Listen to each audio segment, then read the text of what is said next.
انصار مدینہ کو خبر لگ چکی تھی کہ آپ وہاں سے نکل پڑے ہیں۔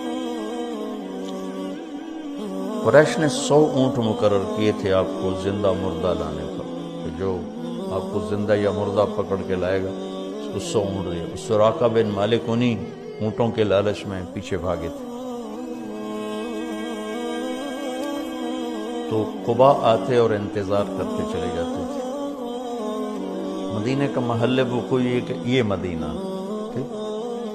یہ قباء، یہ بیچ میں بنو قینقاع، اور یہ قباء، اور یہ بنو قریظہ، اور یہ بنو نضیر۔ یہ میں آپ کو نقشہ ہاتھوں سے بنا کے بتا رہا ہوں۔ یہ مدینہ، یہ بنو قینقاع، اور یہ قباء، یہ بنو نضیر، بنو قریظہ، اور یہ بنو نضیر۔ یہود کے جو 3 قبیلے تھے، نضیر، قینقاع، قریظہ، تینوں موسیٰ علیہ السلام کے صحابہ تھے، اور یہ تینوں یہاں اس لیے آباد ہوئے۔ موسیٰ علیہ السلام جب حج پہ تشریف لائے، جب واپس جا رہے تھے مدینہ سے گزرے، تو انہوں نے پہچانا کہ یہ وہ جگہ ہے جہاں آخری نبی آئے۔ انہوں نے اجازت لی کہ ہم یہاں رہیں گے، ہماری نسلیں ان پہ ایمان لائیں گی، وہ کم بخت ہوئی آدھا عدو بنے۔ جب اب خیبر سے گزرے تو کچھ لوگوں نے، چونکہ خیبر اور مدینہ کا جغرافیہ ایک جیسا، میں خیبر بھی گیا ہوں، تو انہوں نے وہاں رہنے کی اجازت مانگی کہ ہمیں یہاں رہنے دیا جائے، آخری نبی آئیں گے تو ہم ان پر ایمان لائیں گے۔ ان سے لڑائیاں لڑنی پڑی، اور وہ بڑے جنگ کے بعد وہ فتح ہوئی۔ جو بالکل جاہل تھے وہ ایمان لے آئے، جو جاننے والے تھے وہ گمراہ ہو گئے۔ تو وہ انتظار کر کے چلے جاتے تھے، دوپہر کے، جب دوپہر چڑھ جاتی پھر چلے جاتے تھے۔ اب یہود کا علم دیکھو، بنو قینقاع کا ایک آدمی اپنے کوٹھے کی چھت پہ چڑھا، تو قباء کی طرف نظر پڑی تو غبار اڑ رہا تھا، غبار، کچھ ایسے ہیولے سے نظر آ رہے تھے۔ یہ 8 عربی لوگ ہیں، ان کا علم کہاں تک پہنچا ہوا تھا کہ کوئی بھی ہو سکتا ہے، غبار ہے اور کچھ ایسے نظر آ رہی ہیں سواریاں، لیکن اس حد تک ان کو پتا تھا کہ یہ کب پہنچیں گے۔ اس نے یوں منہ کر کے اعلان کیا، یا بنی قیلہ، قیلہ اوس خزرج کی ماں کا نام ہے، یا بنی قیلہ جاء نبیکم۔ اتنا ان کو پتا تھا، اور ایمان سے محروم ہے۔ تو اس دن وہ انتظار کر کے جا چکے تھے واپس۔ تو جب اعلان ہوا کہ تمہارے نبی آ رہے ہیں، تو پھر سب نے دوڑ لگائی۔ تو ان کے آنے تک چونکہ فاصلہ ہے، 5-6 میل کا فاصلہ ہے، آپ اتر چکے تھے، اور ایک چٹان کی اوٹ میں آپ تشریف فرما تھے۔ اس میں سایہ، ستمبر کا مہینہ تھا، گرمی شدید تھی، تاریخ ممکن ہے آگے پیچھے 16 مجھے یاد پڑتی ہے۔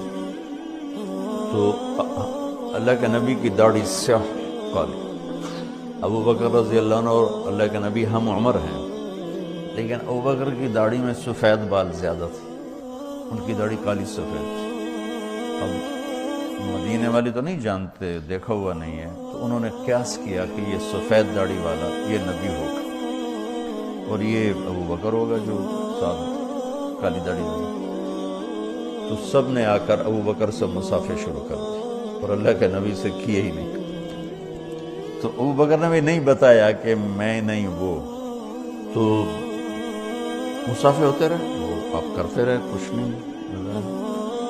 کچھ دیر جب گزر گئی تو سورج چٹان سے تھوڑا سا اوپر آ گیا، تو دھوپ آ گئی، تو ابو بکر رضی اللہ عنہ نے دوڑ کے اوپر چادر ڈال دی۔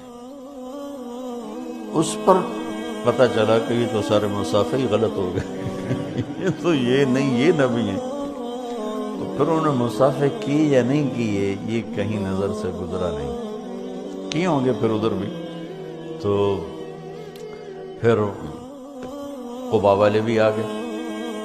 تو کلثوم بن ہدم اس وقت مسلمان نہیں ہوئے تھے، بعد میں جو سارے ایمان لے آئے، ان کے گھر میں آپ کو بطور مہمان ٹھہرایا گیا.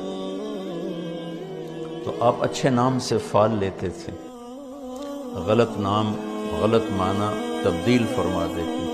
تو اس نے اپنے غلام سے کہا نجیح نجیح، کھجوریں لاؤ مہمان آئے ہیں. تو اللہ کے نبی نے ایک دم کہا نجح امرنا نجح امرنا. نجیح کامیاب، مکمل کام ہوگا. نجح ہماری ہجرت کامیاب ہو گئی. اب نے اس کے نام سے یہ فال لیا. 4 دن آپ نے وہاں قیام فرمایا، اور ایک روایت میں 2 ہفتے قیام فرمایا. بہرحال جتنا بھی قیام تھا 4 دن تھا یا 2 ہفتے کا. دن جمعہ کا تھا جب اہل مدینہ آئے اور آپ کو چاروں طرف سے گھیر لیے، اور آپ اپنی اونٹنی قصوہ پر، یہ سارا سفر تھا، وہاں اپنے مسجد قباء بنائی جو اب بہت بڑی بن چکی ہے، قدیم پرانی، میں نے 84 میں دیکھی ہوئی، چھوٹی سی. تو سامنے بنو سلیم کا محلہ آ گیا اور جمعہ کا وقت داخل ہو گیا. تو پہلا جمعہ ادا کیا. یہاں عبداللہ بن سلام آئے، آپ کا خطبہ بنو قینقاع، میں نے کہا وہاں کہ بنو قینقاع کے، تو آپ کا خطبہ سنا، آپ کا چہرہ دیکھا، کہ لیس بوجہ کذاب، کلمہ پڑھا، ایمان لائے.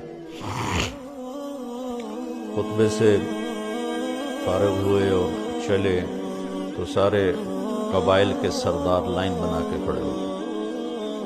بنو نجار، بنو عبد الاشل، بنو بیاض، اوس اور خزرج، اور بنو سعد، بنو پتہ نہیں کتنے سب کھڑے. یا رسول اللہ ہمارے پاس، یا رسول اللہ ہمارے پاس، یا رسول اللہ ہمارے پاس. سب کی تمنا. آپ خاموشی سے چلتے رہے. تو وہ سنیہ جو آتی ہے، سنیۃ الوداع، اس کے آگے دامن میں مدینہ، سامنے گھر بستی اور آگے میدان. اور اس میدان میں بچے کٹھے تھے، بچے بچیاں. ہم یار یوٹیوب پہ دیکھتے ہیں بچے بچیوں کو نظمیں یاد کراتے ہیں تو وہ سنا رہے ہوتے ہیں. تو اس دور کی جو اللہ کی طرف سے موہبہ جلیل تھا، فصاحت، وہ اس واقعے میں نظر آتی ہے کہ یہ جو بچے بچیاں کھڑے ہیں، انہیں کسی نے کوئی نظم سے یاد نہیں کرائی کہ جب وہ آئیں گے تو تم نے طلع البدر کہنا ہے. وہ تو اپنے وہ شوق میں دیکھنے آئے ہوئے ہیں، چھوٹے چھوٹے بچے بچیاں. صورت واقعہ یوں ہے کہ پہلے یوں اونٹنی کا سر باہر آتا ہے، کیونکہ یوں اور یوں آنا، تو ایسے اونٹنی، اس کے سر کے پیچھے آپ کا سر، آپ کا چہرہ مبارک چھپا ہوا. جب اونٹنی یوں ہوئی اور آپ ایسے ہوئے تو سب بچوں کے منہ سے فی البدی بے ساختہ طلع البدر. یہ پڑھا ہوا سبق نہیں تھا. طلع البدر من ثنیۃ الوداع وجب الشکر علینا ما دعا للہ داع. ایہا المبعوث فینا جئت بالامر المطاع جئت شرفت المدینہ مرحبا بک یا خیر داع.